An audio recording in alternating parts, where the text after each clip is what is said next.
La plupart des créateurs de contenu camerounais, la plupart des créateurs de contenu TikTokers camerounais, pour moi, ce ne sont pas des artistes. L'art, c'est la culture. Tu vas apprendre la culture d'où tu viens. C'est pas dans une école que tu vas apprendre ça, je suis désolé. Va au village, va à la chaufferie, discute avec les anciens. J'ai juste vu le moi de 6-7 ans qui marchait dans la rue, ramassait. Papa Joseph Francis, c'est le monsieur derrière la statue de la Nouvelle Liberté à Douala. Oui. Et c'est un sculpteur de génie. Il a...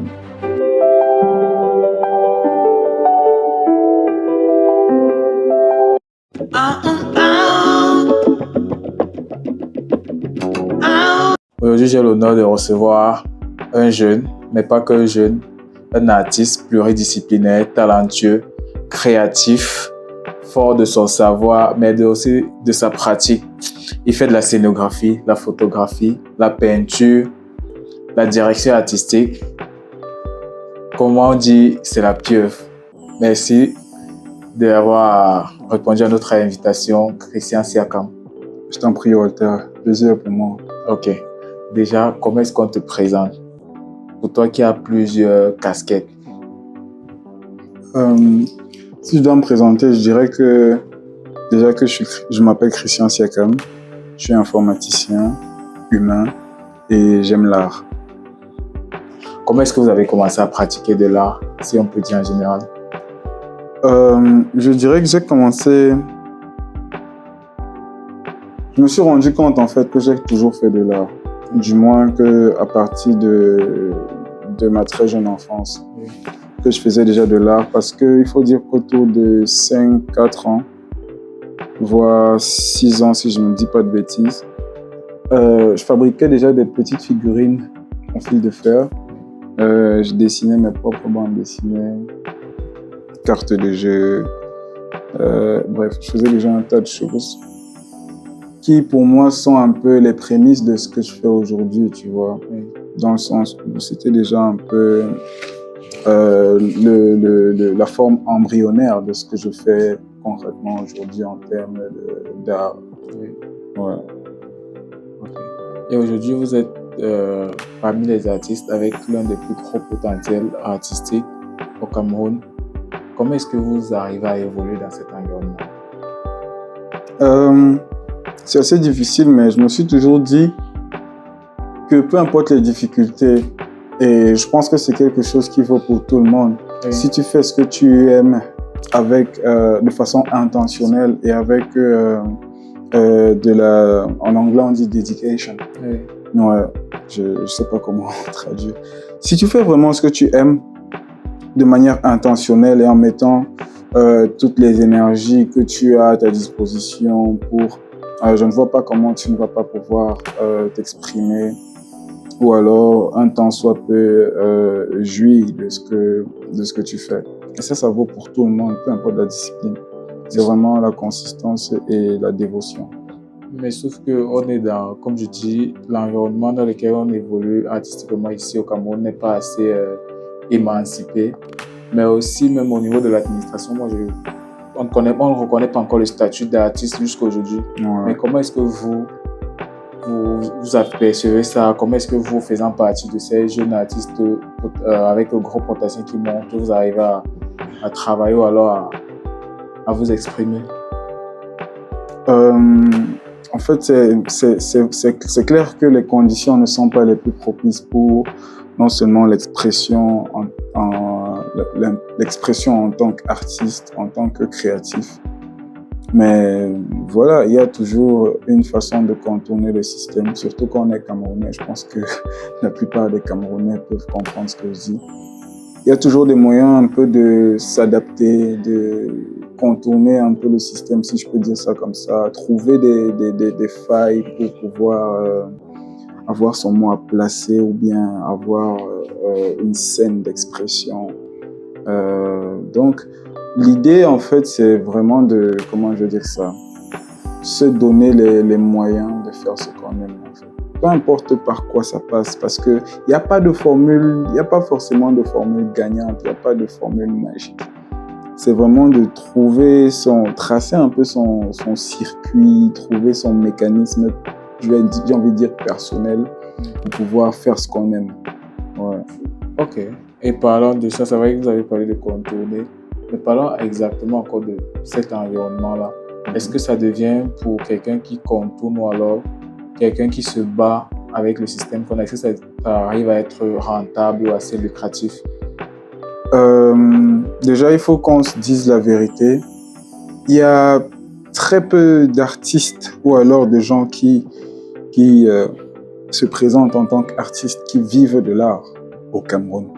Et qu'on m'arrête si je me trompe, c'est quelque chose que j'ai eu le temps de vérifier. Personnellement, moi-même, je ne vis pas de l'art. Et même si c'est quelque chose vers quoi on essaye tous de tendre un peu, c'est un processus qui prend beaucoup plus de temps au Cameroun. Il y a des artistes à succès au Cameroun. Il y en a qui vivent vraiment de l'art, qui jouissent vraiment de leur créativité. Mais ça ne court pas les rues ici. Donc, dis déjà que comment je fais pour en vivre. Je t'arrête tout de suite parce que je ne vis pas de l'art, tu vois.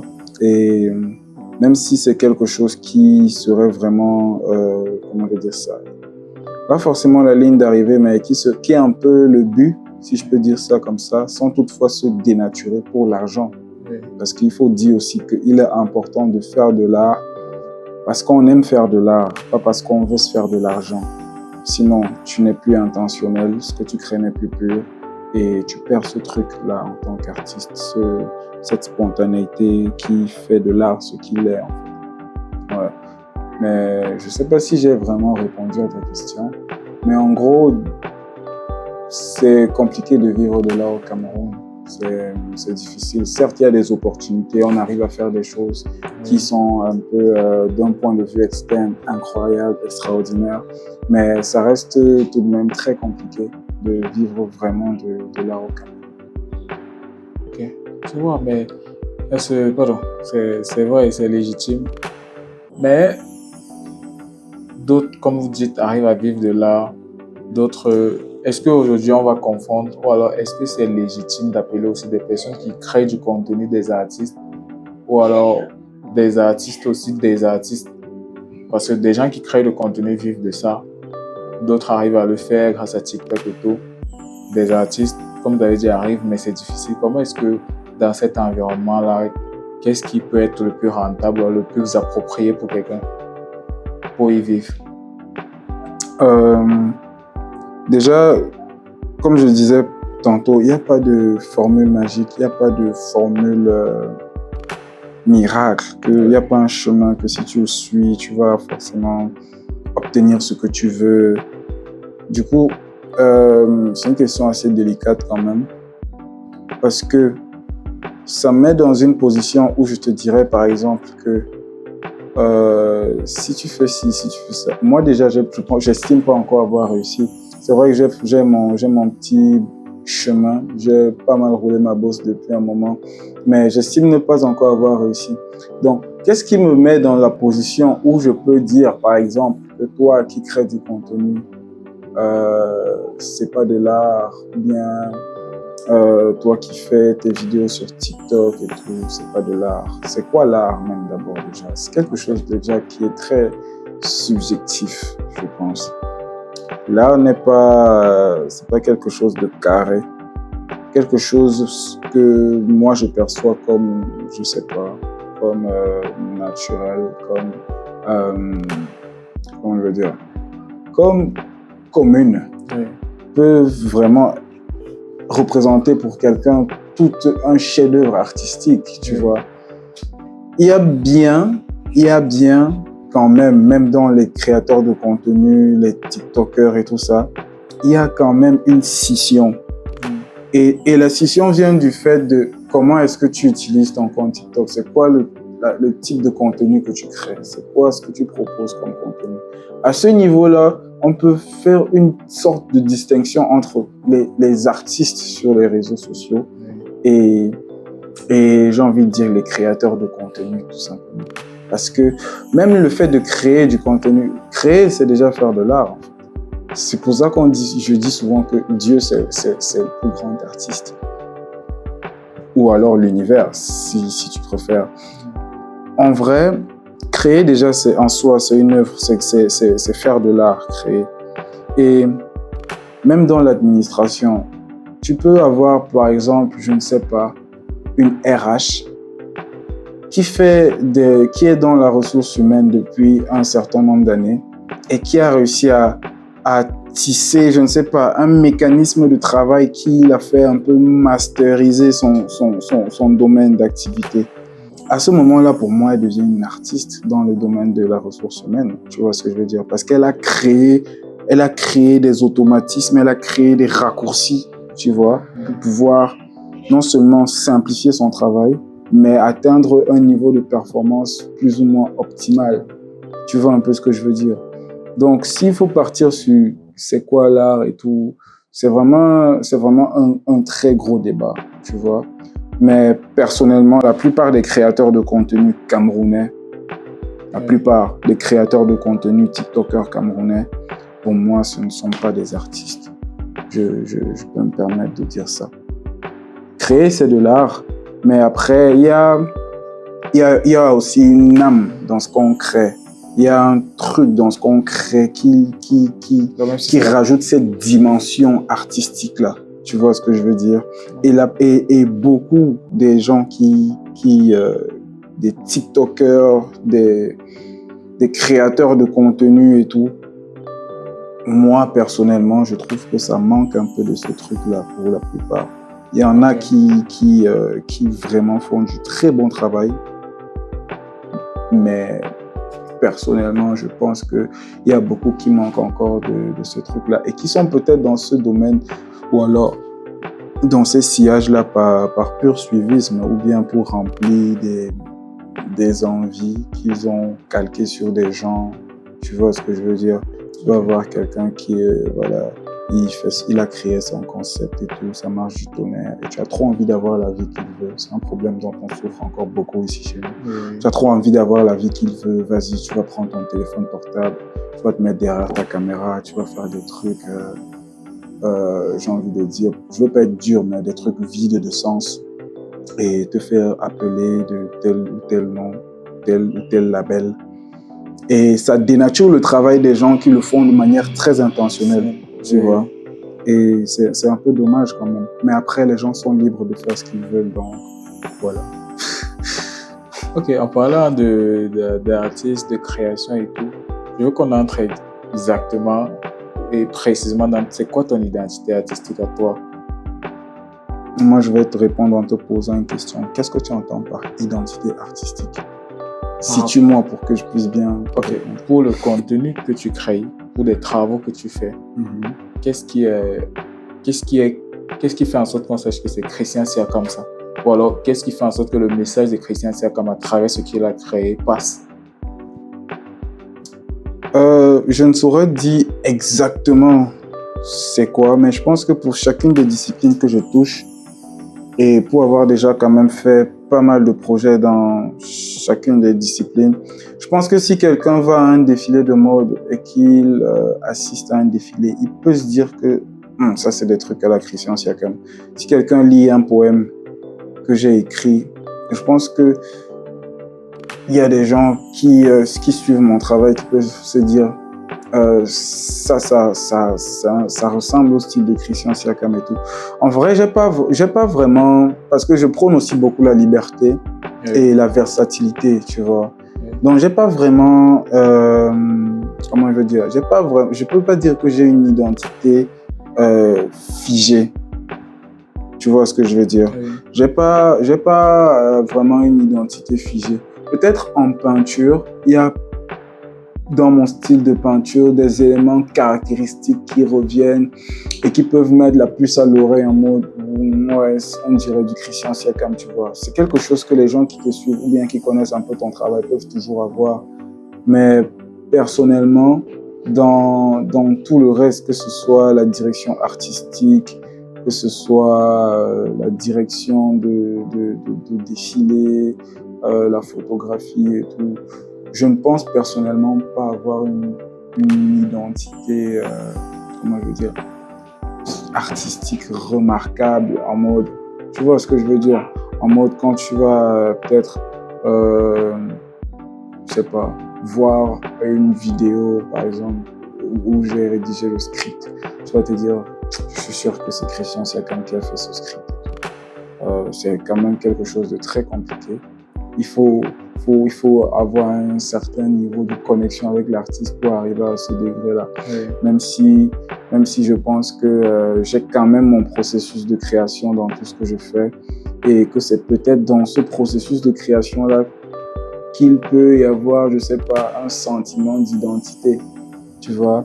Mais après, le public, généralement, ils connaissent pas ton processus de création à moins que tu en parles, tu vois. Ou alors à moins d'assister à peut-être une prestation que tu fais, tu vois ce que je veux dire. Mais déjà, je ne cherche pas forcément à avoir une identité artistique. J'aime l'art, tu vois. Et moi, j'associe l'art vraiment à la liberté, à l'expression, tu vois. Donc, généralement, ça dépend de comment je me sens, comment je veux que les gens perçoivent peut-être ce que je vais produire, comment moi je veux même produire ce que je produis, tu vois. Donc, c'est un peu ça en vrai. Et le reste vient tout seul. La seule discipline où je peux vraiment dire qu'il y a une identité, c'est vraiment la peinture. C'est vraiment la peinture parce que en termes de peinture, il y a des éléments caractéristiques qui font inconsciemment ou pas reconnaître le travail d'un peintre. Ouais. Et je pense que dans mon travail, ça se fait beaucoup ressentir en termes de peinture. Ok, mais sauf que en parlant de l'identité, comme vous dites, sur la peinture, il y en a, sur d'autres, c'est difficilement remarquable. Mais est-ce que c'est pas ça aussi qui fait en sorte que d'autres créateurs de contenu essayent de s'exercer dans le même sens en se disant, certes, on n'a pas encore, mais après, l'identité artistique peut venir après. Ouais. Ou alors, est-ce que ce ne serait pas nécessaire d'avoir forcément une identité artistique pour se dire, ah là, je suis artiste, je suis créatif, je me différencie peut-être des créateurs de contenu? Je vois. Est-ce que, quand tu parles de créateur de contenu, oui, tu parles de quoi exactement? Parce que une jeune fille, par exemple, oui, qui est attrayante physiquement et tout, prend son téléphone juste parce qu'elle est jolie. Elle se permet, par exemple, de faire des vidéos où, je sais pas, elle va prodiguer des conseils aux gens. Ou bien, par exemple, faire des vidéos Franchement, il y a vraiment des trucs, j'ai envie de dire, excuse-moi, ça peut être drôle pour certaines personnes parce qu'on est dans une société où on souffre tellement que des fois, tu as besoin d'une fenêtre, d'un échappatoire pour oublier un peu la réalité. Il y a des contenus sur les réseaux sociaux qui sont vraiment éclatés, j'ai envie de dire. oui. Genre, ça n'a vraiment aucun sens, mais on aime parce que c'est drôle, tu vois. Est-ce que tu colles à ça une dimension artistique de prime abord? Moi, je ne sais pas. Il y en a qui sont bien faits, en mode quelqu'un a créé son concept. Et moi, je dis toujours, le concept de créer quelque chose, c'est déjà faire de l'art. Créer quelque chose, c'est déjà faire de l'art. Ça rejoint peut-être le concept de la jolie fille devant le téléphone.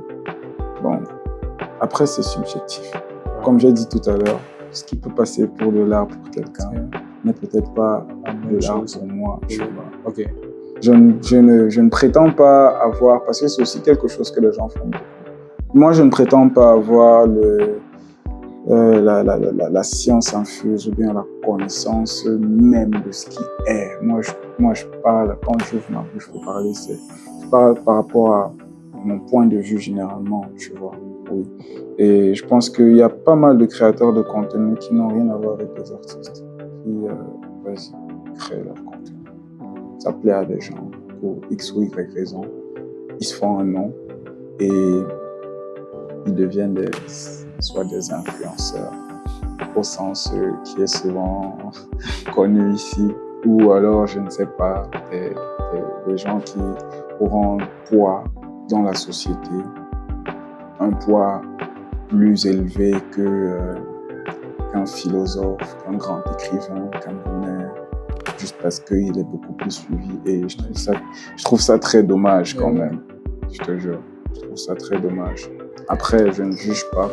Comme je disais tantôt, chacun fait vraiment ce qu'il veut de son portable, de son cerveau, de ses mains.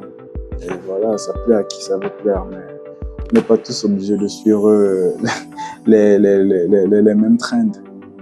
Ouais, mais après, c'est aussi vrai qu'il y a cette unité de mesure, là, si je peux dire, digitale, qui est l'algorithme avec le nombre de likes et tout. Ouais.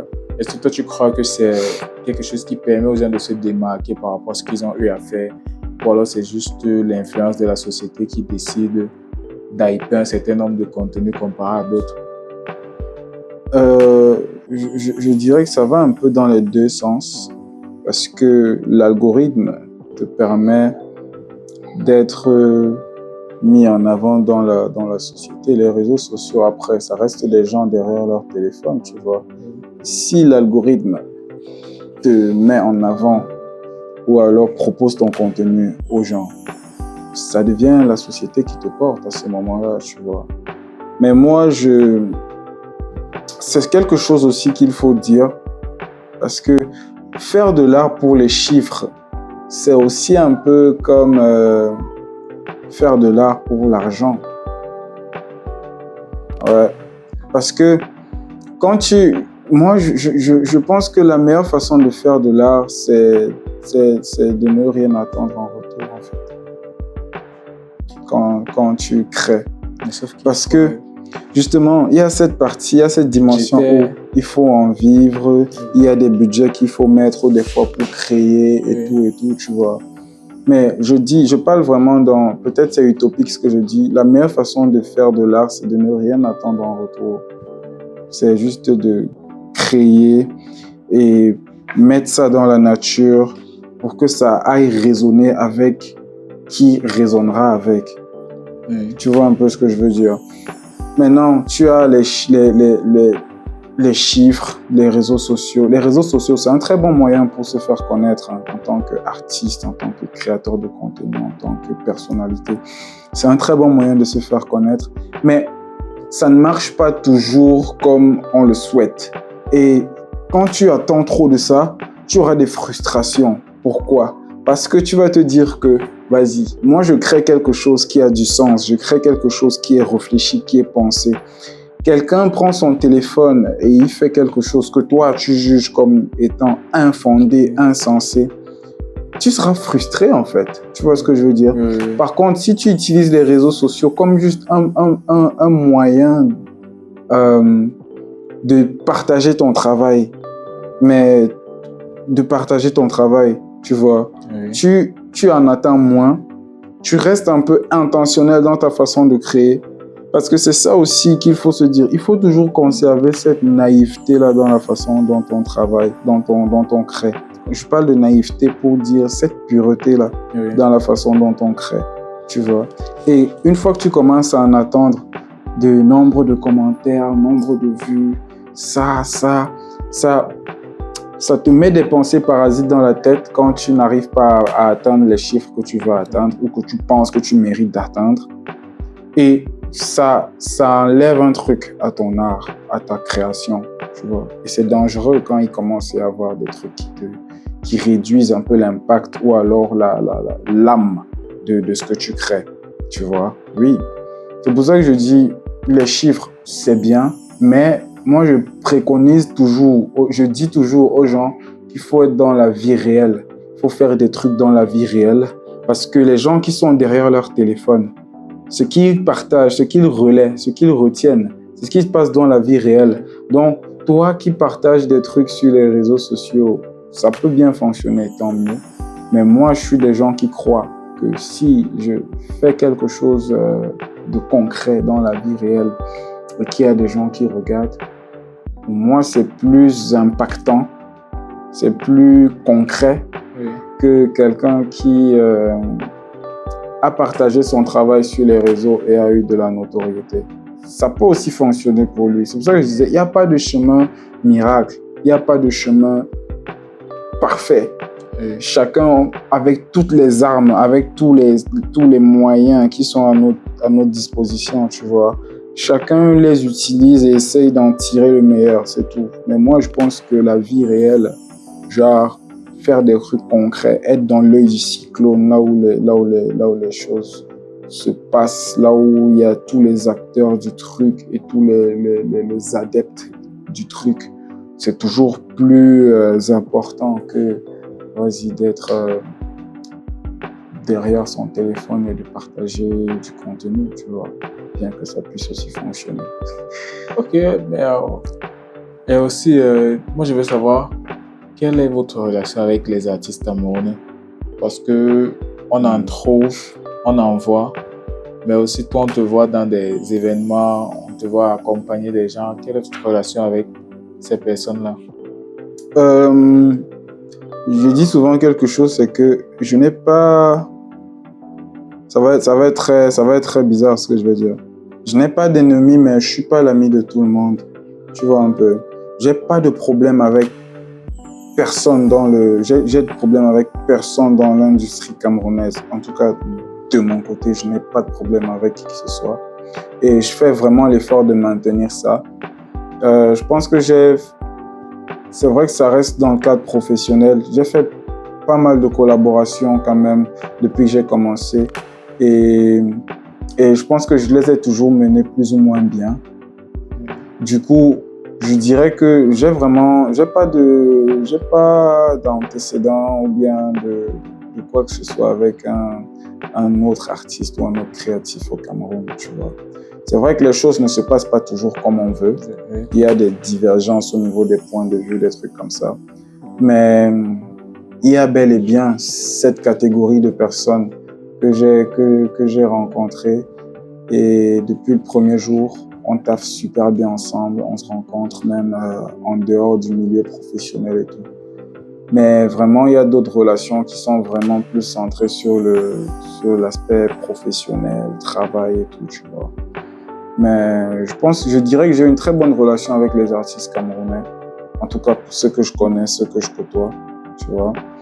Du coup, voilà, hein, c'est tout ce que je peux dire par rapport à ça. À part si je réponds à la question dans le mauvais sens, je ne sais pas. Mais voilà. Et jusqu'à aujourd'hui, quelle est votre meilleure collaboration? Alors, votre meilleure collaboration avec qui? Quel artiste camerounais avez-vous fait collaboration? Ma meilleure collaboration, honnêtement, je vais commencer à réfléchir sur tout ce que j'ai déjà fait. Mais là, si je dois dire quelque chose que j'ai beaucoup apprécié récemment, c'est un peu les collabs sur le DOMAF. Par exemple, sur le dernier DOMAF, Douala Music Art Festival, avec un aîné et un ami, Guy Kwekam. On a un peu fait le visage en termes d'art visuel du site de Bonomo Selzi. Et c'était quand même assez intéressant pour moi comme expérience. À côté de ça, tu as quelqu'un comme Brice Toukam. Franchement, je dis toujours aux gens, ma collaboration avec Brice Toukam, c'est un peu comme le pain et le beurre, tu vois. Ça marche tellement bien. On a des univers artistiques assez décalés, un peu aux antipodes les uns des autres, si je peux dire ça comme ça, que ce soit en termes de mode ou même de direction artistique, parce que Brice Toukam ne fait pas que de la mode, c'est pas que du stylisme, du design, c'est aussi de la direction artistique, il faut le dire. Oui. Donc c'est peut-être une des choses qui fait en sorte que je m'entends bien avec lui, le côté pluridisciplinaire. Et ça fait en sorte que quand on travaille ensemble, on est vraiment en partage sur tout, du stylisme au design et à la direction artistique finale pour le défilé. Donc c'est deux expériences que j'ai beaucoup appréciées dernièrement. À côté de ça, il y a pas mal de collabs que j'ai fait qui ont été intéressantes. Je vais citer aussi le Limitless Art Exhibition. C'est une exposition collective que on tient avec des frères et amis du collectif Mapogo. on fait une exposition vraiment immersive pour montrer un peu la palette de créativité dont on dispose. Et c'est toujours une très belle expérience, en vrai, d'être avec des gens comme ça. Donc, je ne peux pas te dire exactement, là, actuellement, la collab de ma vie, tu vois, parce que je pense que je ne l'ai pas encore eu. Mais il y a pas mal de belles personnes et de beaux artistes avec qui j'ai déjà eu à travailler, à collaborer. Et avec qui vous voulez faire une collaboration, peut-être votre collaboration de rêve, ce sera avec qui? Avec Joseph Francis Soumenié. Joseph Francis Soumenié, je vais dire Papa Joseph Francis Soumenié, parce que Papa Joseph Francis, c'est le monsieur derrière la statue de la Nouvelle Liberté à Douala. Oui. Et c'est un sculpteur de génie. C'est un artiste de génie, parce que c'est pas qu'un sculpteur pour moi. Il a fait une exposition à l'Institut français, je crois que c'était en 2023, si je dis pas de bêtises. Hein. Et j'y étais. J'ai eu la chance, parce que franchement, c'est quelqu'un, tout le monde veut l'approcher, tout le monde veut avoir 5-10 minutes de discussion avec lui. Et j'ai eu la chance vraiment d'échanger un peu avec lui.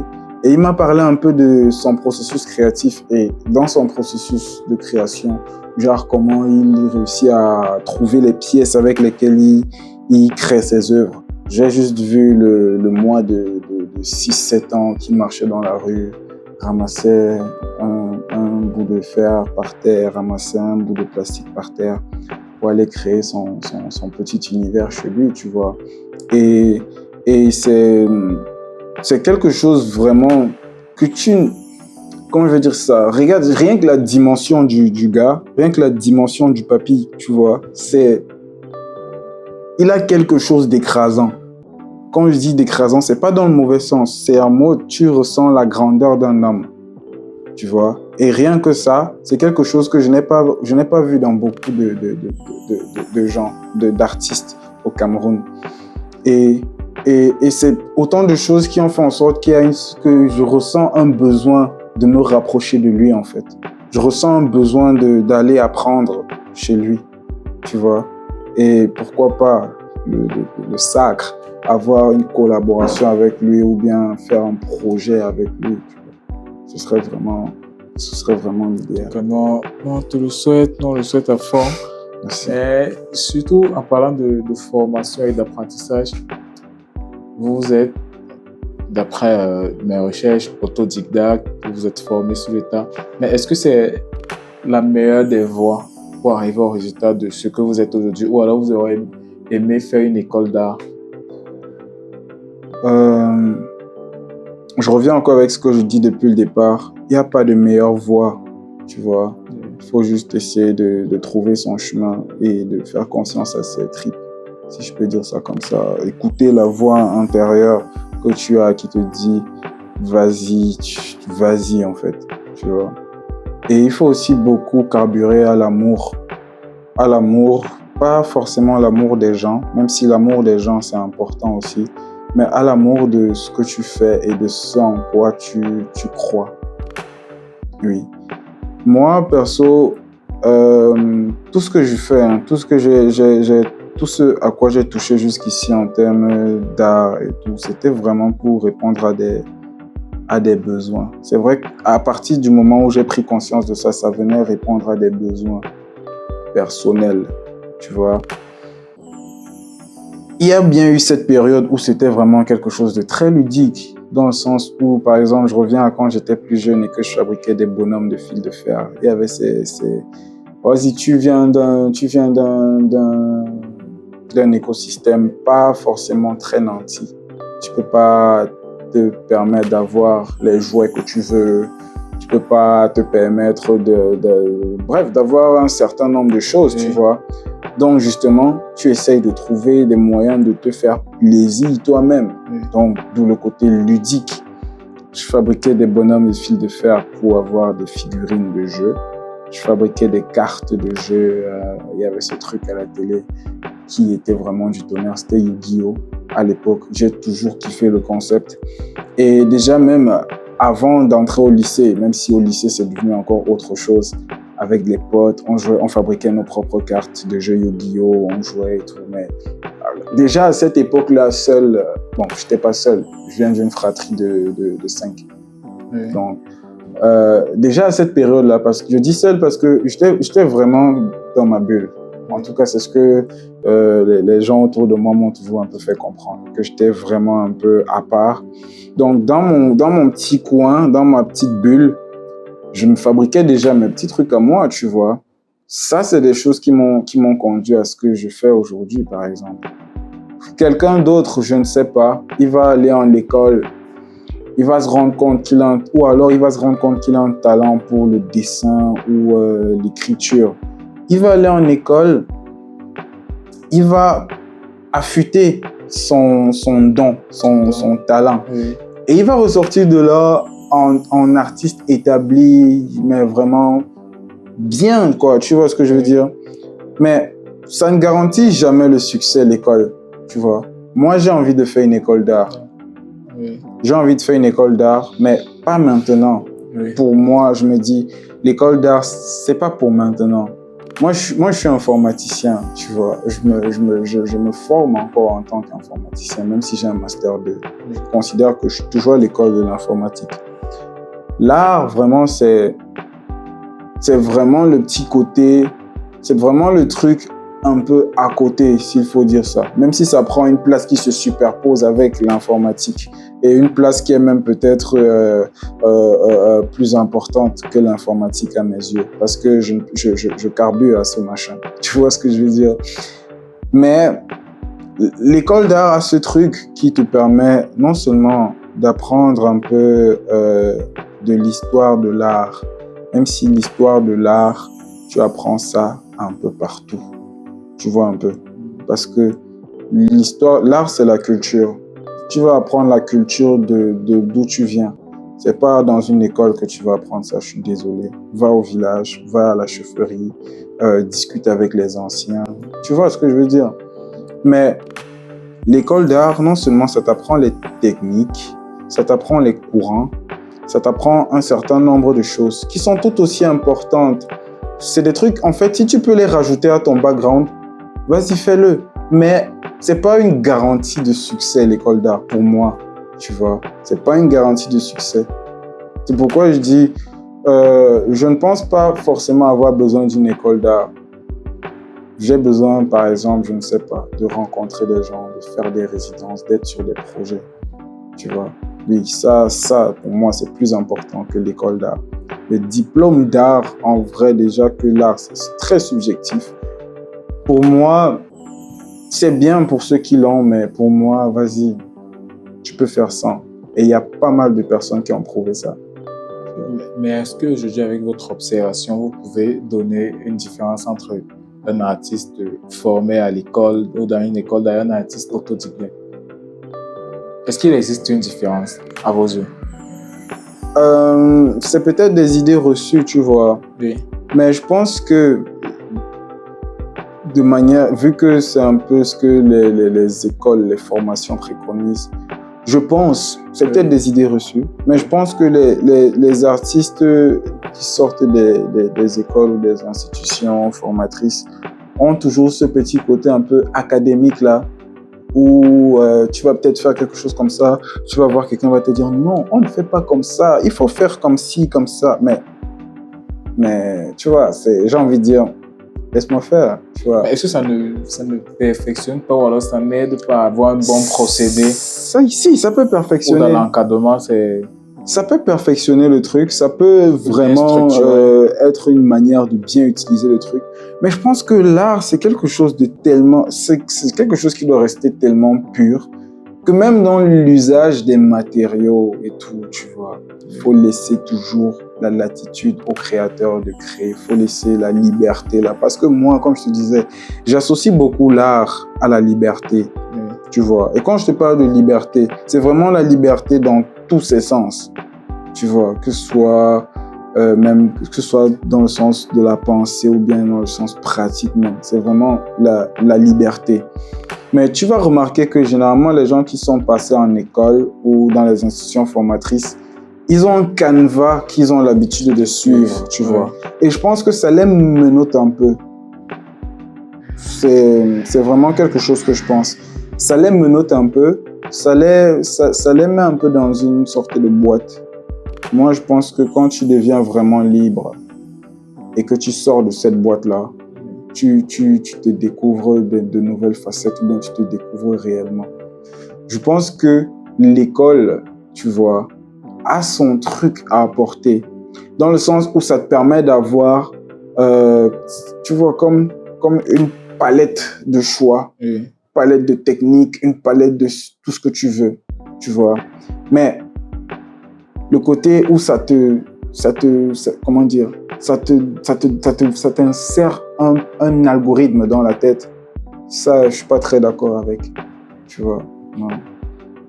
Ça, c'est au choix de... Après, c'est pas des idées reçues, c'est très personnel ce que je dis. Mais comme je t'ai dit, moi, je veux faire une école d'art.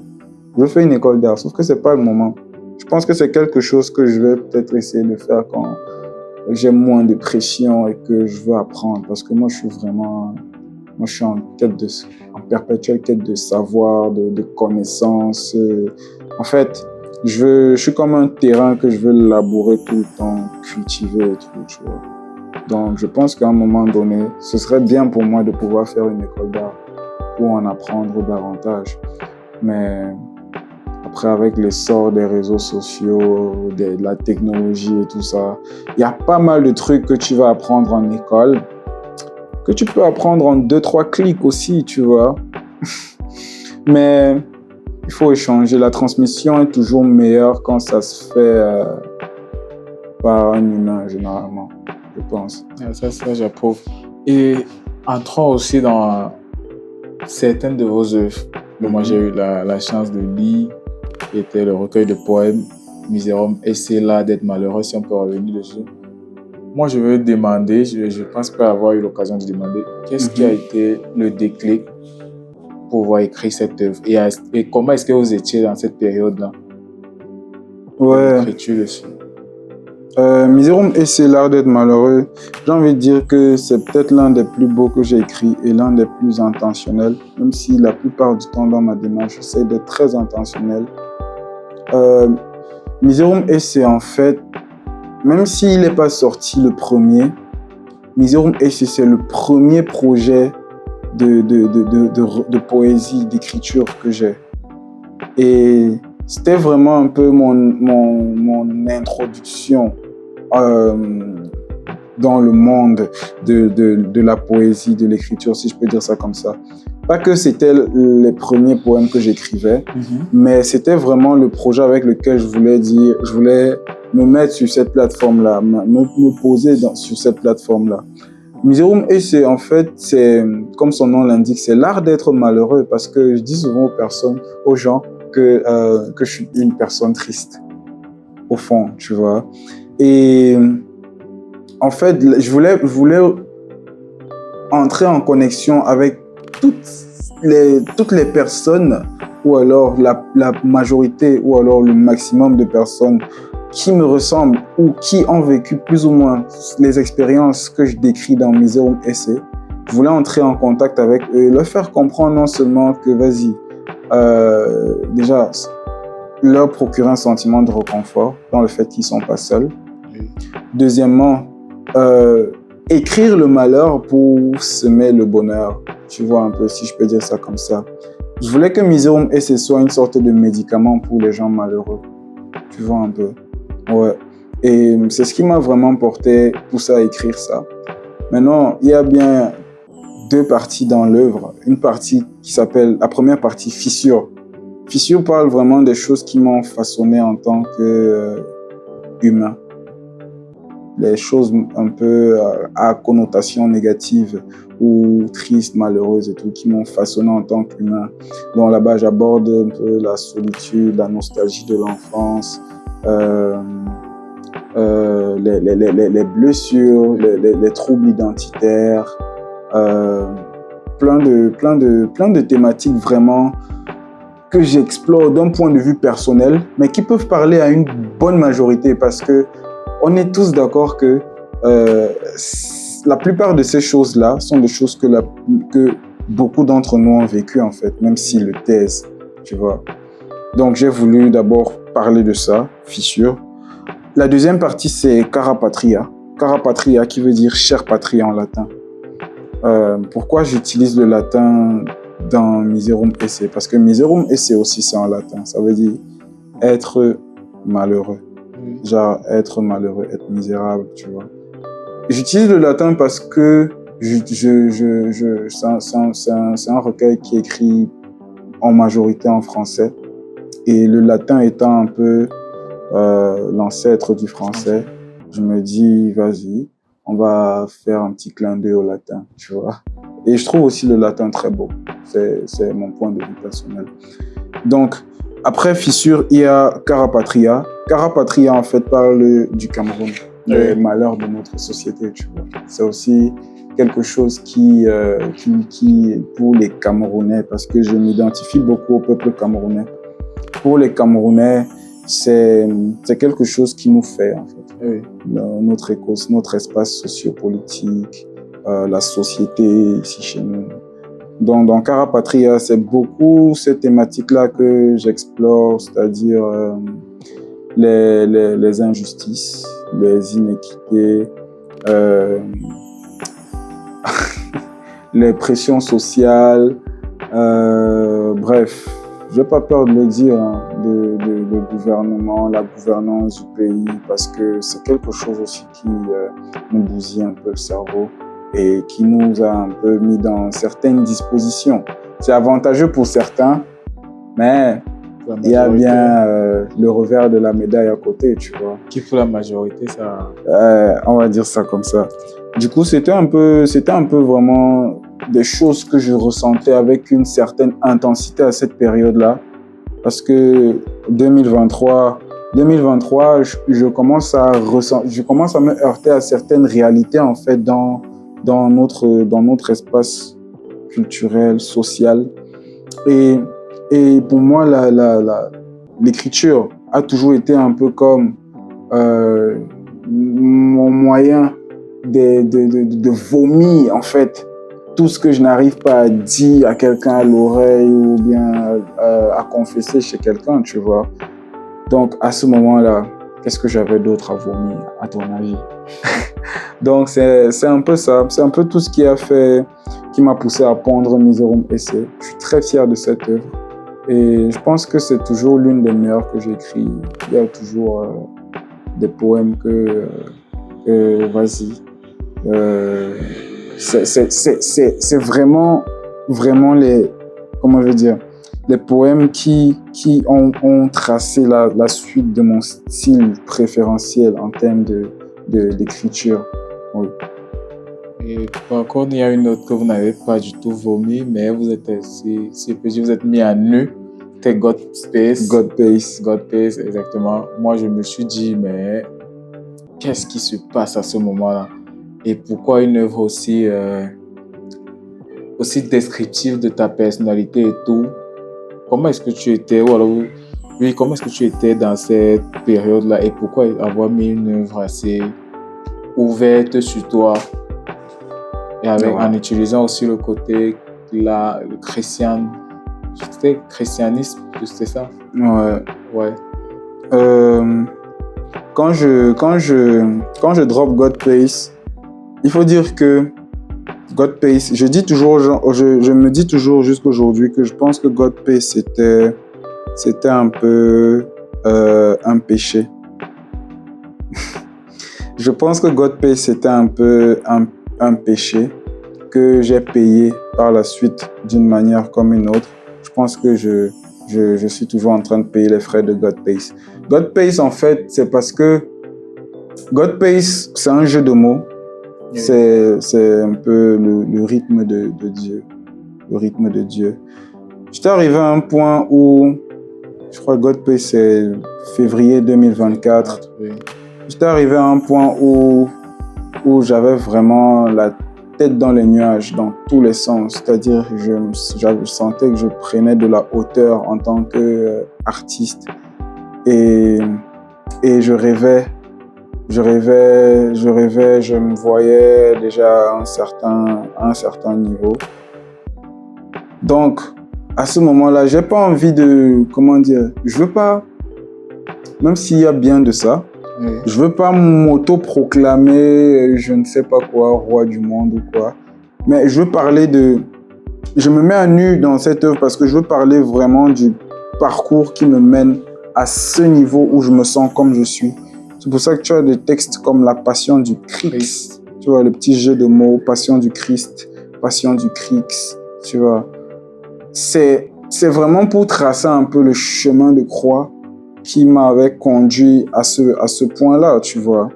Quand je te parle, par exemple, de Saint-Albert, les gens ne savent pas, Saint-Albert, le texte introductif de God Pays Saint-Albert. Saint-Albert, c'est le nom de l'école primaire dans laquelle j'ai fait mes études primaires, tu vois. Et en tout cas, la plus grande partie de mes études primaires, où j'avais déjà une certaine conscience. Et c'est vraiment l'endroit où les gens externes, genre les gens qui n'étaient pas de ma famille, m'ont fait comprendre que je suis bizarre, tu vois. Oui. Et God Pays, pour moi, c'était aussi une sorte de vengeance, en fait, ou bien une sorte de coup de gueule en mode, finalement, le petit bizarre a réussi à faire pas mal de petites choses, tu vois, de petites victoires. C'était aussi un moyen de me célébrer personnellement, parce que c'est quelque chose que je ne fais pas souvent. Donc, God Pays, c'était aussi un moyen de parler de ma spiritualité, de mon côté vraiment spirituel. Et c'était aussi le moment où j'affirmais publiquement que j'ai tourné le dos au christianisme. Et pas que j'ai tourné le dos, mais que je ne m'identifie plus en tant que chrétien. En tout cas, pas les chrétiens que la société nous propose, tu vois. Oui. C'était un moyen d'affirmer tout ça. Donc, il y a bien des textes un peu que dont j'ai certainement dû payer les frais, comme les textes où je fais des métaphores avec le christianisme et certaines autres choses. Ou, par exemple, quand je dis Passion du Christ, Passion du Christ, tu vois, les positions que je prends à l'intérieur et tout. Mais personnellement, c'était rien de bien méchant. Je pense que l'univers a juste voulu... Déjà, je suis dans la spéculation, hein, mais je pense que l'univers a juste voulu me montrer un peu quelque chose dont je m'étais éloigné à un moment donné, tu vois. Ouais. Et God Pays, c'est peut-être l'œuvre que les gens ont le plus appréciée, je ne sais pas. Mais j'ai pris vraiment j'ai pris le sursaut de me mettre à nu parce que, comme je te dis, j'aime quand ce que je crée est intentionnel, quand ce que j'écris est vrai, surtout en termes d'écriture. J'aime quand ce que j'écris est vrai. Oui. Et c'était un peu ça, God Pays. C'était un peu ça. J'ai profité aussi de l'occasion parce que je rajoutais une autre corde à mon arc dans God Pays. Et il y avait tellement d'événements qui se passaient à ce moment-là. Je rajoutais le côté peinture. Parce qu'il faut dire que quand je sors God Pays, c'est un peu aussi un lookbook pour mes premières œuvres d'art visuel. C'est les toutes premières peintures que j'ai faites. God Pays, c'est aussi, il y a cette section à la fin où il y a un sketchbook et après il y a les toutes premières peintures que j'ai faites. C'est pour ça que God Pays, comme le nom l'indique, God Pays, a lookbook into a spiritual journey. Donc, c'est vraiment le tracé d'un voyage, d'un parcours spirituel, personnel. C'est aussi un lookbook pour justement le résultat de ce parcours-là. Parce qu'à ce moment-là, j'avais considéré que tout ça m'a conduit à la peinture, en fait. Oui. Tout ce que je faisais, tout ça, tout ce que j'ai fait avant, la photographie, bref, tout ce que j'avais fait jusque-là m'avait conduit en fait à cette nouvelle forme d'expression là que j'ai rencontrée, que j'ai choisi d'embrasser, oui. Tu vois, avec tout son lot de positivité comme de négativité, tu vois. Donc c'était un peu ça, God Pays. C'est vraiment ce qui m'animait à ce moment-là. Déjà que tu alignes plein de projets parce que à ce moment-là, franchement, je touchais à pas mal de choses, pour être honnête. Et là, je collabore, j'ai la chance de collaborer avec Yamé sur le projet Bécane, avec d'autres amis de la sphère. J'ai un pote qui me plug un jour, il me dit que le manager de Yamé lui a demandé des profils adéquats pour apparaître, figurer dans la vidéo de Bécane, qui était vraiment le titre à succès de Yamé à ce moment-là. Et là, je vais collaborer avec quelqu'un que j'écoute depuis et que je pouvais jamais imaginer rencontrer, en fait, tu vois. Et juste après, je prends un avion, je vais à Abidjan pour bosser à Abidjan. À Abidjan, je rencontre des gens incroyables. Je rencontre des gens que je voyais à la télé, tu vois. Je me rends compte que ma première fresque murale, si je peux appeler ça comme ça, la première heure que je fais sur un mur, c'était à Abidjan, devant le Blue Lab. C'est un concept store à la Riviera Bonhoumins, à Abidjan. Et là, je suis aux côtés de 2 autres artistes de génie. Et je me dis, merde, en fait, tout ce que je faisais jusque-là, ça m'a conduit ici, en fait, tu vois. Et tu vois, à ce moment, tu fais tellement des trucs qui... En fait, tu franchis un palier, mais à une vitesse tellement incroyable. Même si ce n'était pas hyper lucratif, tu vois. Rien que les accomplissements pour moi, c'était des trucs tellement majeurs. Et moi, à ce moment-là, tu vois, je me dis, God pace, le rythme de Dieu, tu vois. Genre, ça a pris le temps que ça a pris, mais vas-y, on est en train de faire ce dont on a rêvé il y a des années, tu vois, un peu. C'est tout ça, en fait, qui m'animait. C'était vraiment une façon de me célébrer, de parler de ma spiritualité, de parler de mon parcours. Parce qu'il y a aussi cet aspect informaticien, académie et art qui se chevauchaient, s'entremêlaient et tout. Il fallait toujours trouver le bon équilibre, bien balancer les énergies que tu mets sur ta carrière d'informaticien, ta carrière d'artiste et tout. Tu vois, donc c'est vraiment tous les challenges, en fait, qui m'avaient conduit à ce point-là que j'ai essayé de mettre dans God Pace. Et après, en petit cadeau, montrer une vue sur le résultat du parcours, c'est-à-dire le petit côté lookbook de mes premières œuvres artistiques de peinture. Donc, c'était un peu ça, God Pace. C'était un beau morceau quand même, God Pace. C'est vrai. Surtout, en fait, il y a des textes que moi, j'utilisais beaucoup dans l'expression de... Oh, alors je m'identifiais. Il y a des textes, après, je me suis dit, si je publie ça, ma mère, tu sais, voir mes statuts, elle va se dire, je suis en train de me suicider. Je me rappelle, il y a des textes comme ça dans God Pace, j'ai dit... Mais après, j'ai pris le courage de publier parce que je devais exprimer ce que je ressentais dans le texte et tout. J'ai publié, je pense peut-être, je sais pas si elle avait vu ou pas, mais après, elle m'a pas écrit. En vrai, c'est vrai ce que tu dis parce que dans God Pace, je dis tellement de vérité que je recevais des messages en mode « Ça va, tu es sûr que tu vas bien ? Qu'est-ce qui se passe ? Pourquoi tu peux dire des trucs comme ça ? Machin ?» Parce que c'était vraiment... Et c'était vraiment sans filtre. Bon, j'essaie quand même de garder une certaine décence parce que je dis que je me mets à nu, mais j'ai toujours une certaine pudeur là quand même de garder certaines choses pour moi ou bien de bien les paraphraser ou bien les énigmatiser, si je peux dire ça comme ça. Mais vraiment dans God Pace, franchement, c'était vraiment sans filtre.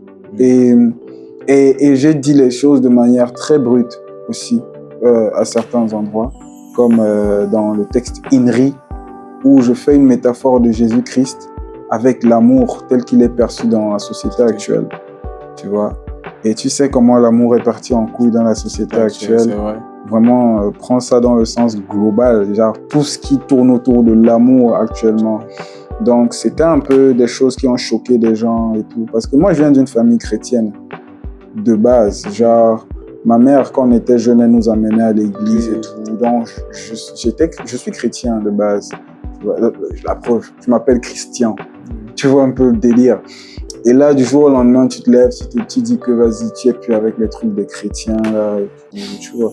Forcément, ça choque un peu, tu vois. Mais au-delà de ça, il y a des trucs encore plus profonds, comme des textes un peu de nature, un peu suicidaires, des textes un peu C'est bizarre quand même de dire ça, mais c'est la vérité, tu vois. Parce que franchement, c'est des trucs que tu traverses quand tu es un peu dans la sphère artistique et tout. Genre, tu vas douter de toi, tu vas te dire que vas-y, tu sais à rien. Bref, il y a tellement de choses en fait qu'on traverse que les gens ne voient pas en fait. Et moi, j'ai choisi de parler un peu de tout ça. Ouais. Et vas-y, ça a eu le résultat que ça a eu. Je pense que si quelqu'un lit God Pace dans 10 ans, il va toujours avoir le même choc. Tu vois? Et c'est vraiment quelque chose que je recherche dans les œuvres que je crée. Parce que je veux que ce soit des trucs. Et là, je parle de tout, hein. Que ce soit la mode, que ce soit la peinture, la photographie, l'écriture. Je veux vraiment que mes œuvres soient atemporelles. Que quelqu'un récupère ça aujourd'hui, demain, dans 100 ans. Qu'il essaye de contempler, de lire, de regarder, qu'il se dise merde, qui a fait ça, qui a créé ça, tu vois. Et c'est là où vient un concept que j'aime beaucoup, le concept d'immortalité. Parce que pour moi, l'immortalité, c'est pas de vivre et ne jamais mourir de manière physique. L'immortalité, en fait, tu deviens immortel pour moi dans ce que tu laisses aussi. Et ouais, devenir immortel, c'est vraiment un peu pour moi, hein, c'est vraiment un peu l'achèvement d'un artiste. C'est quoi ton œuvre? Tu es parti, mais ton œuvre perdure. Tu vois un peu. Ouais. Et en parlant de projet, de parcours exactement, en parlant de parcours, comment est-ce que vous arrivez à définir votre parcours personnel dans ce que vous êtes en train de faire ou alors dans ce que vous comptez accomplir? Comment je définirais mon parcours? Je pense que je ne pourrais jamais vraiment bien définir mon parcours parce que quoi de mieux que la fin d'une chose pour vraiment donner un sens à tout ce qui a précédé. Je crois que c'est pas une tâche qui m'est réservée. Je pense que c'est les gens qui auront un peu vu mon parcours qui pourront vraiment le définir ou bien placer des mots dessus. Moi, je suis juste en train de faire mon truc, en vrai. J'essaye de vivre ma vie de la meilleure des manières possibles. J'essaye de faire toujours ce que j'aime et de faire le bien autour de moi à partir de ce que je fais ou de ce que j'aime.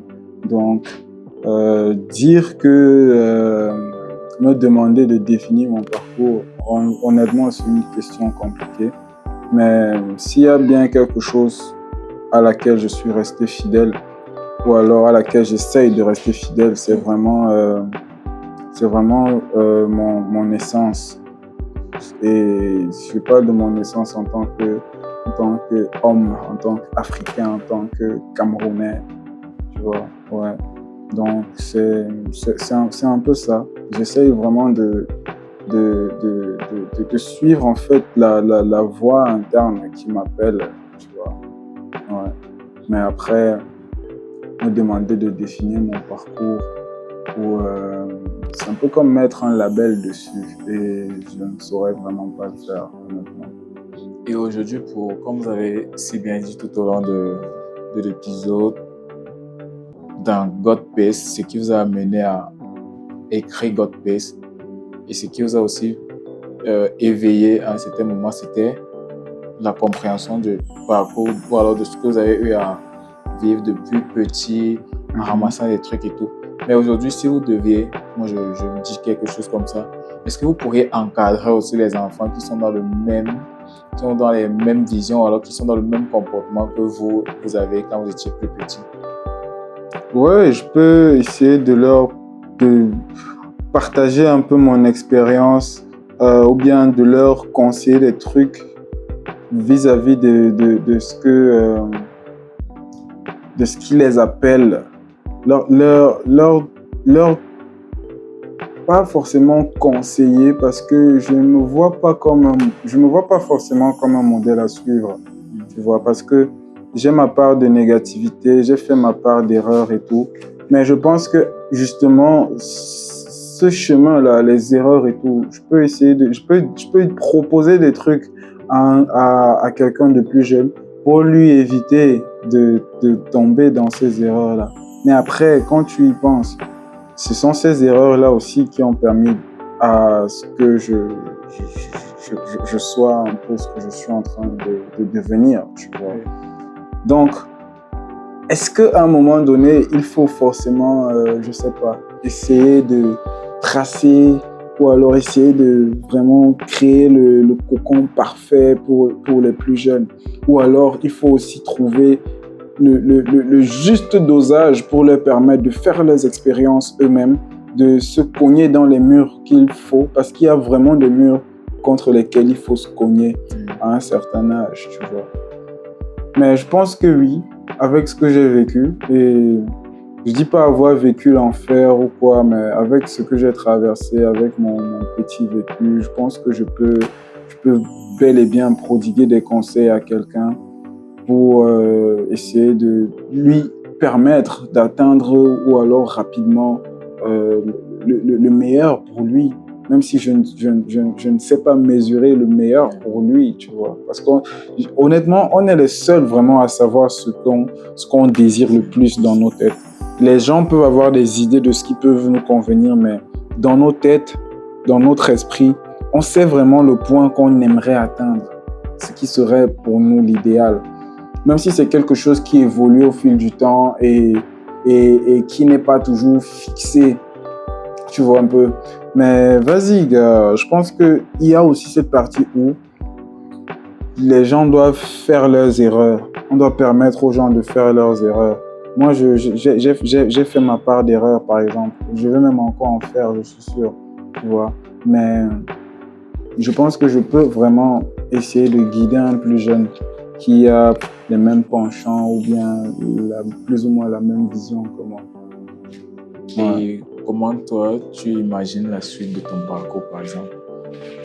La suite de mon parcours, en vrai, ce qui serait l'idéal pour moi en termes de parcours, ce serait dans un premier temps enchaîner des projets un peu plus majeurs, tu vois, me développer en tant qu'informaticien pour pouvoir continuer à faire de l'art de manière pure et intentionnelle. Je veux pas me retrouver dans la matrice qui a pris pas mal de génie, de talent, où ils se retrouvent en train de faire un peu l'art de la famine, comme je te disais, dans le sens où tu crées pour manger, tu crées pour vivre. Non, je veux pas créer pour vivre, je veux vivre pour créer en fait, tu vois. Et je veux créer de manière intentionnelle, que ça résonne avec les gens avec qui ça doit résonner. Tu vois un peu ce que je veux dire. Je veux vraiment avoir la liberté de pouvoir continuer de matérialiser ce que j'ai dans l'esprit. Parce qu'à un moment donné, créer pour vivre, ça implique de se conformer à ce qui peut facilement te faire vivre, ce qui vend, tu vois. Et moi, c'est pas dans cette dimension-là que j'ai envie de me trouver, tu vois. J'ai envie de créer parce que j'aime créer, j'aime faire de l'art, j'aime l'art. Et pour moi, l'art, c'est comme un médicament. Si je ne le fais pas, si je n'en fais pas et de la manière dont j'ai envie de faire, je pense que je sentirais forcément que je m'éloigne un peu de mon essence. Mais je pense quand même que c'est quelque chose qui est assez délicat parce que quand je vois comment ma carrière est en train d'aller, je risque de me retrouver dans une certaine phase un peu comme celle-là où je dois créer pour répondre à certaines attentes, tu vois. Mais ça va être un autre challenge que je vais voir un peu. Ça va être un autre challenge de traverser cette période-là. Parce que c'est aussi une période nécessaire dans la carrière d'un artiste, je pense, où tu crées pour répondre à des attentes, tu vois. Et je pense que je suis prêt. Mais le tracé idéal pour moi actuel, ce serait de bien m'établir en tant qu'informaticien, de gagner de l'expérience en tant qu'informaticien, pouvoir gagner ma vie grâce à l'informatique pour faire de l'art. Franchement, ce que ça a toujours été un peu pour moi, un moyen d'expression ou quelque chose de ludique. Ok. Ouais. Et aujourd'hui, dans, comment je peux dire ça, l'écosystème artistique au Cameroun, on connaît tant bien que mal ce qui ne va pas ou alors ce qui va, ou alors on regarde l'évolution et tout. Mais aujourd'hui, est-ce que toi tu te dis être comme un acteur ou alors être comme un futur acteur qui peut permettre à l'art camerounais d'avoir plus d'émancipation, plus de fierté ou alors plus de représentativité? Est-ce que aujourd'hui tu te vois comme un acteur dans ce sens-là? Ouais, j'aimerais. J'aimerais dans le sens où c'est vraiment quelque chose que je me suis comme donné pour mission en fait. Et je pense que les gens qui sont un peu proches de moi savent que c'est quelque chose que je ne me garde pas de dire.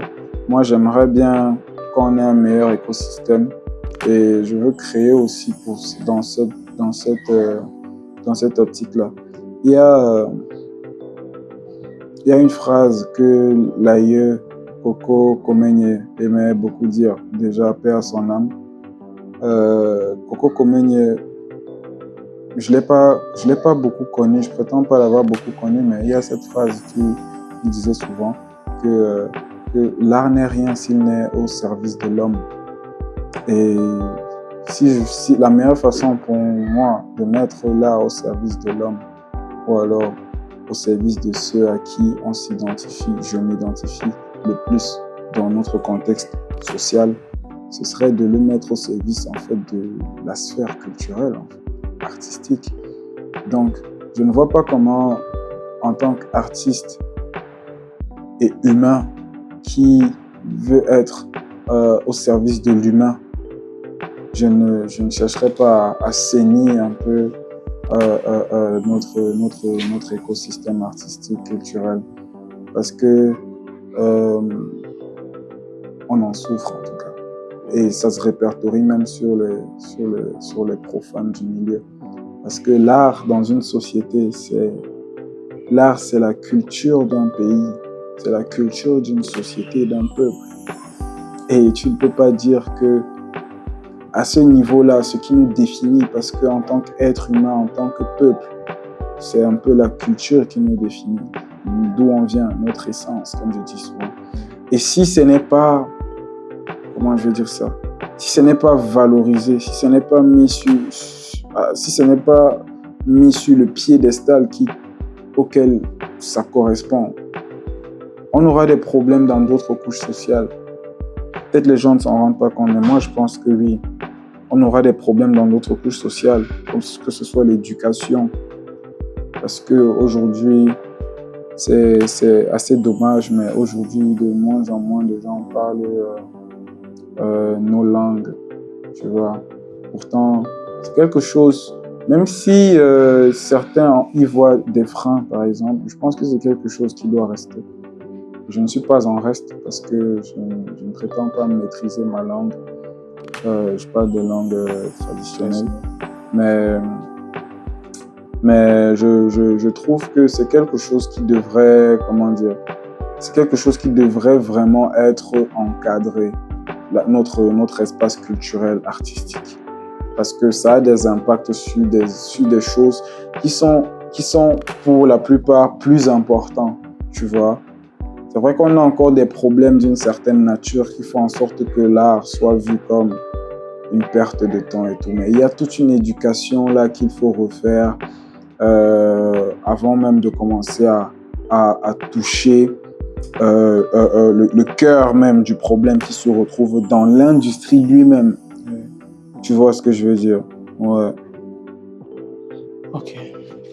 Moi, je me dis aussi que beaucoup de personnes avec votre profil et tout peuvent avoir un très bon impact, mais aussi, comme tu as dit, avec le côté pédagogique aussi, de ce qu'on fait, de ce qu'on exprime et tout, vu que c'est lié aux décisions politiques et tout, c'est où aussi il y a une sorte de de fissure, en fait, Ouais. entre les deux mondes, où la culture et l'éducation, c'est...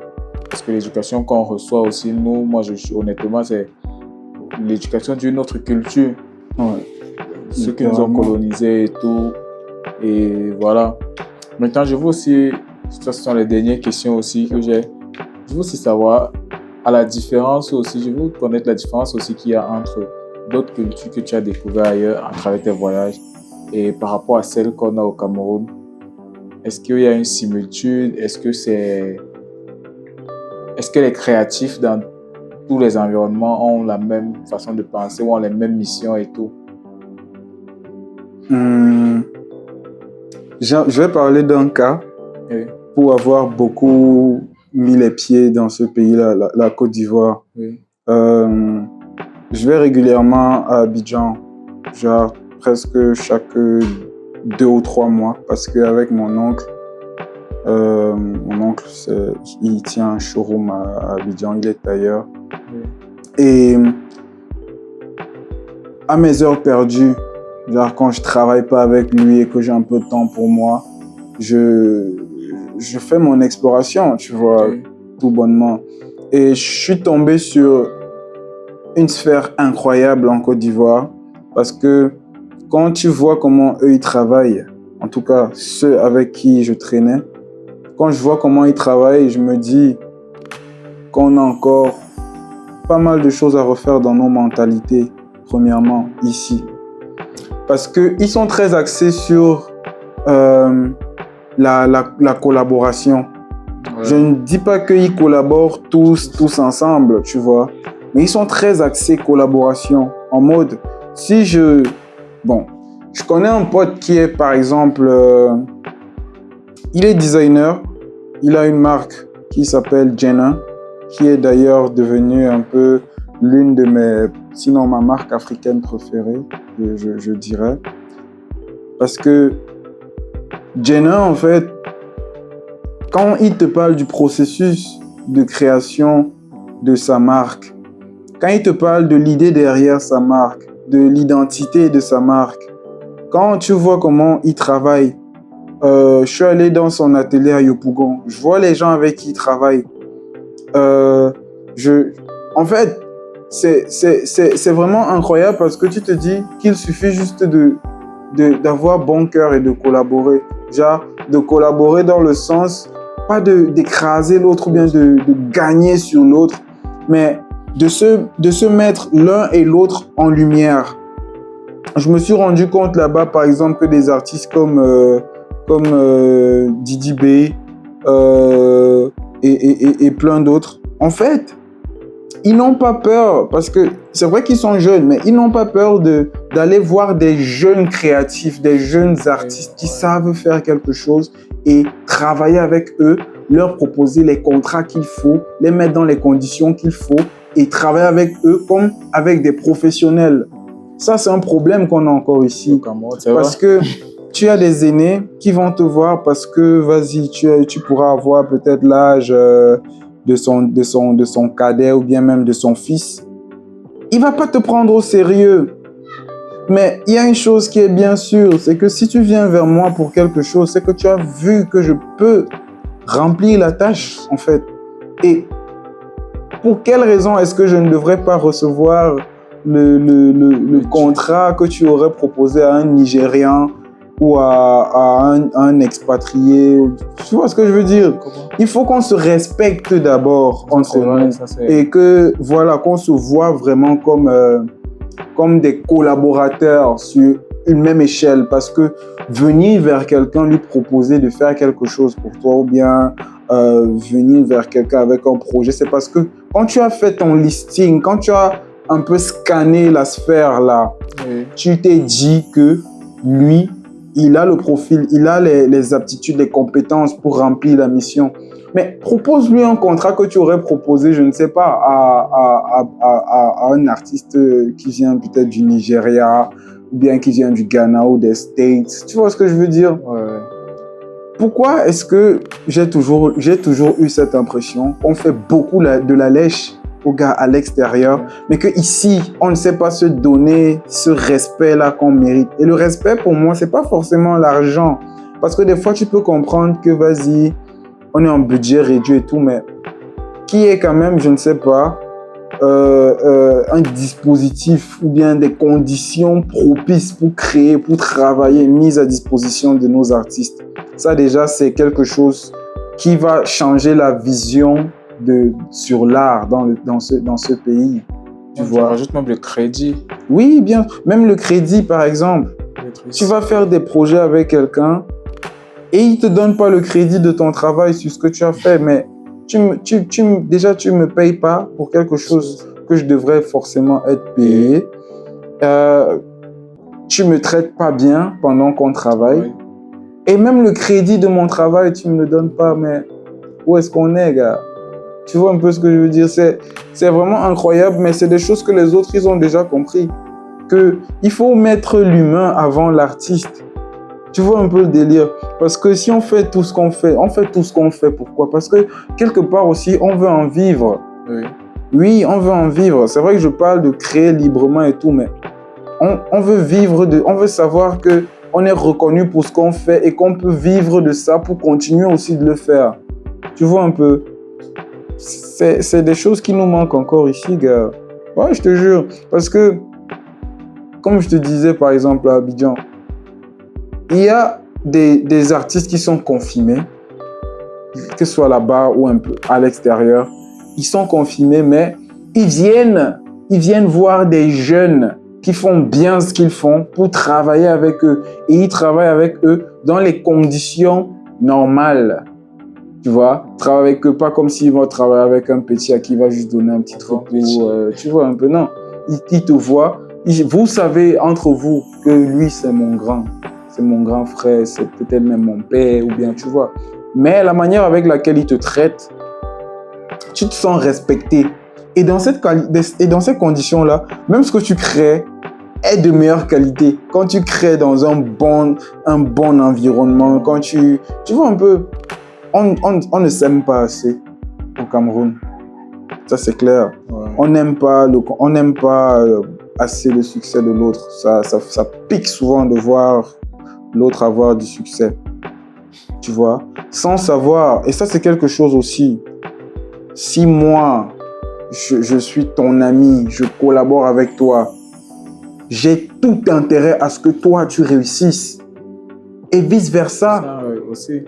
J'ai tout intérêt à ce que tu réussisses et vice-versa. Parce que celui qui réussit à avoir certaines ouvertures, normalement, si on reste dans l'optique de collaboration et d'évolution de notre écosystème, il va ouvrir les portes pour les autres. Mais c'est quelque chose qui nous manque encore beaucoup ici. Et je pense qu'une fois que la plupart, tout le monde n'est pas obligé de fonctionner comme ça, mais si la grande majorité est dans cette optique-là, je ne vois pas comment on ne va pas soulever cet écosystème et faire les choses de la manière qu'il faut. Parce qu'au Cameroun, partout où tu vas, on est reconnu pour notre talent, pour notre capacité à foncer. Mindset. Oui, le Hemley là, ouais, on a ça. Donc, c'est quelque chose qu'on ne va jamais nous retirer en fait. Et eux-mêmes, ils savent ça. Parce que quand tu es Camerounais, tu sors, tu vas présenter ce que tu fais, les gens sont en mode, mince gars, vas-y gars, tu es un génie, machin et tout. Pourtant, toi, tu prends du recul, tu les regardes, tu dis, gars, c'est vous qui êtes forts en fait. À part si moi, peut-être, je me dévalorise, mais je ne sais pas. Mais c'est vous les génies en fait, parce que vous êtes déjà en train de comprendre bien, vous avez déjà compris. Exactement. Tu vois un peu. Et c'est quelque chose aussi, moi c'est très vrai, je partage exactement ça. La preuve, même avec certaines rencontres qu'il y a eu, tu vois les Dafé qui travaillent avec les Titibé. La connexion s'est faite tranquillement. Eux, ils ont la mentalité là, ils travaillent avec des très gros. Et tu vois à quel point ça évolue, ça les met en avant. Il va être cité même pour être parmi les meilleurs producteurs et tout. Mm-hmm. Nous, chez nous, les jeunes, c'est un peu comme si on te donnait juste un peu à t'exprimer, comme si tu n'avais pas le droit d'exister. Moi, honnêtement, c'est quelque chose qui me crée beaucoup de frustration vis-à-vis de beaucoup de personnes et tout. Et c'est pour ça que je m'éloigne un peu aussi du système de foi. Mais après aussi, en parlant du Hemley, il y a quelqu'un à qui j'aimerais faire aussi une grosse dédicace qui fait un travail énorme. Boa Art sur Instagram. C'est un Camerounais.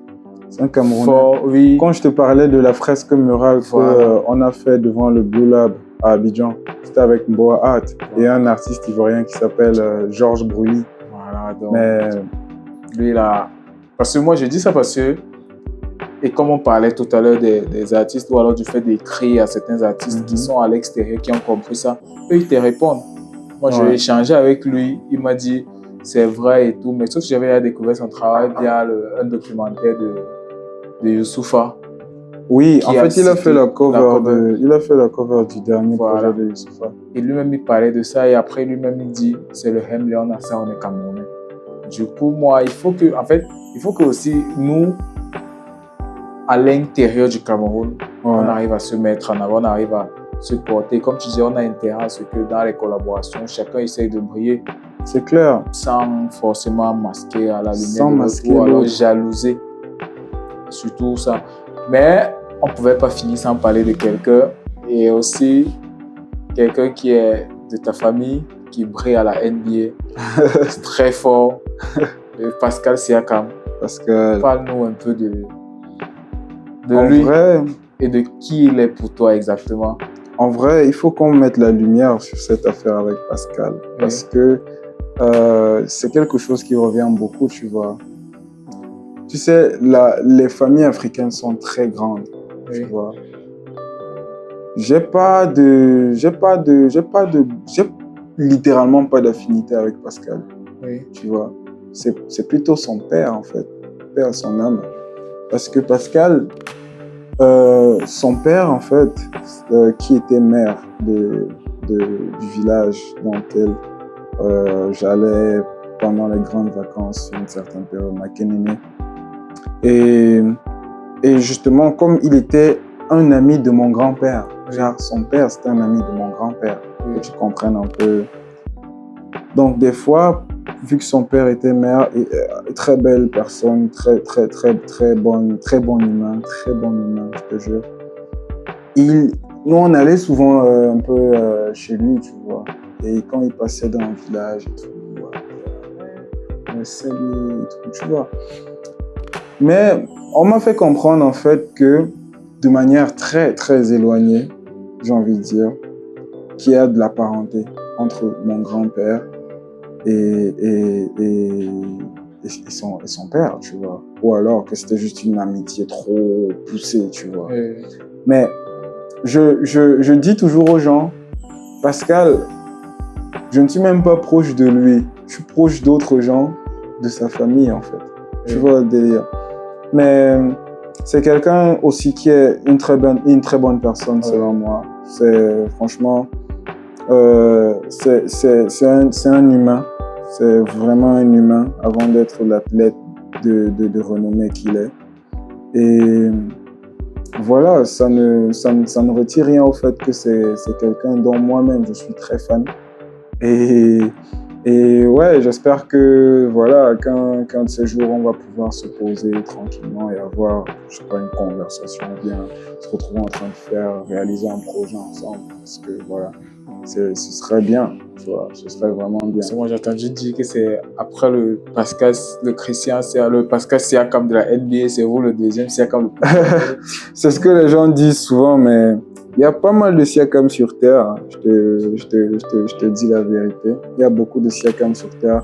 Et vas-y, si je suis le plus connu ou je sais pas trop quoi, en vrai, je ne sais pas. Mais il y a un autre Christian Siakam, littéralement, qui aussi est un athlète. Je sais pas s'il a poussé, s'il l'est toujours, mais lui aussi, il est un athlète. Donc, je pense que s'il faut parler de renommée, lui, il est un athlète. Moi, je suis un débrouillard à côté, tu vois. Mais ouais, j'entends plein de gens dire ça. Ça fait sourire, vite fait, mais après, je sais que je suis pas encore là où je veux être et que je continue à bosser pour ça, tu vois. Ouais. Et je sais que Pascal, on va se rencontrer. C'est clair, on va se rencontrer dans les conditions que je veux. Ouais. Ok, il faut... ouais. Un dernier mot pour la fin. Qu'est-ce que vous devez transmettre à ceux qui observent votre parcours ou alors ceux-là qui veulent tracer un parcours dans l'art, est-ce que vous pouvez leur dire qu'est-ce que vous voulez leur transmettre aujourd'hui? Moi, je vais leur dire direct, hein, c'est de croire en soi et de se donner les moyens de réussir. Oui. C'est vraiment de, comment je vais dire, mettre les petits pas après petits pas. Oui. Ne pas négliger le moindre effort que tu peux fournir pour converger vers ce à quoi tu aspires. Et vraiment le faire de manière intentionnelle et avec bon cœur. Avec bon cœur. J'insiste sur le bon cœur parce que il y a tellement de bons artistes, mais il y a combien de bons humains en fait?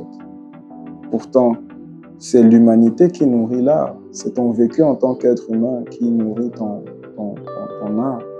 C'est vrai qu'après, les gens ont des processus un peu tordus pour atteindre un certain niveau de performance ou de qualité dans leur travail.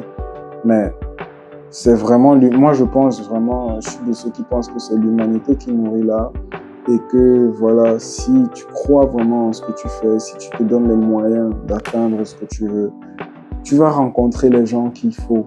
Tu vas obtenir le matériel qu'il te faut. Tu vas être dans les endroits qu'il faut.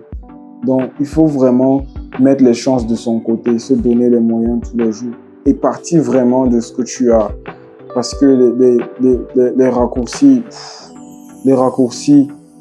à quoi ça, quelle est la satisfaction que tu as en vrai à gagner en trichant peut-être? Moi, honnêtement, j'ai pas de satisfaction à gagner en trichant parce que c'est l'effort fourni avant la victoire qui rend la victoire plus savoureuse, en fait. Tu vois ce que je veux dire? Donc, franchement, c'est vraiment de croire en soi, en ses capacités, même dans les moments de doute, gars, parce que c'est des choses qui arrivent. C'est se donner les moyens d'atteindre son objectif, en fait, c'est tout. Après, le reste vient tout seul. Et c'est quoi avoir un parcours et une vie mémorable, selon toi? Avoir un parcours et une vie mémorable, ça revient à ce que je te disais, atteindre l'immortalité. Et pas l'immortalité de la chair, l'immortalité dans les œuvres. Parce que je dis souvent que quand je serai peut-être parti, s'il y a quelqu'un qui tombe un jour sous mon tableau, rien que le fait que quelqu'un regarde mon tableau, je ressuscite sur cet instant-là, tu vois. Et je vis encore dans cet espace de temps. Quelqu'un lit un texte ou bien quelqu'un se rappelle de quelque chose que tu disais ou bien te cite, tu ressuscites littéralement. C'est ça en fait pour moi avoir un parcours mémorable. C'est un peu à l'image des gens comme par exemple Basquiat. Il n'a pas eu peut-être toute la fortune qu'il devait avoir quand il était vivant, mais actuellement, il a créé un courant carrément. Il y a des œuvres, tu regardes, tu vas dire, ça c'est du Basquiat. Mais tu penses que Basquiat est mort à ce moment-là? C'est quelqu'un qui est immortel. Tous ces gens-là, ils sont immortels, je te jure. Pour moi, ce serait même peut-être le summum pour l'artiste, en fait. Déjà, en termes de carrière, en termes d'impact sur le monde, c'est de continuer d'avoir un impact sur le monde des vivants, même après être parti, après avoir changé de forme. Ouais.